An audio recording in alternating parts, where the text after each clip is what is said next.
ఇలాంటి పాపాలు చేసిన వాళ్ళు కొంతమంది మాఘమాస స్నానం చేతే బయటపడ్డారు వాళ్ళు. అది చెప్పడం కోసం చెప్పాము. అంచేత మీరు సాధన చెయ్యండి. ఏ విధానంలో ఉన్నారా, ఏ ఆచారంలో ఉన్నారా, అది అవునా కాదా, దాన్ని మాత్రం ఇక్కడ చర్చకి వెళ్ళటం లేదు. ఏది చేస్తున్నా కానీ దాని మీద దృష్టి పెట్టి చెయ్యండి.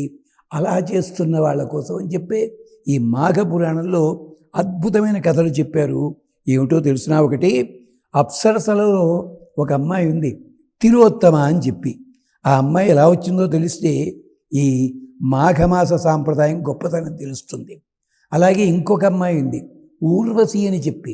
ఆ ఊర్వశి ఎలా వచ్చిందో కూడా తెలిస్తే ఆశ్చర్యపోతాం. ఒకప్పుడు చలనచిత్ర రంగంలో అద్భుతమైన నటీమణికి ఊర్వశిని ఇచ్చేవారు, అది కాస్త తీసేశారు, దాంట్లో అపార్థం వచ్చిందని చెప్పి. కానీ ఊర్వశి ఎలా జన్మించిందో తెలుసా? ఇంద్రుడి కోసం విష్ణుమూర్తి తన కుడి తొడ ఇలా చరిస్తే తొడ నుంచి పుట్టిందా అమ్మాయి ఊర్వశి. అజ్రంభాది అప్సరసల కంటే అందగత్తె. ఆ కథ వేరే, అది కూడా మాఘమాసంలోనే జరిగింది.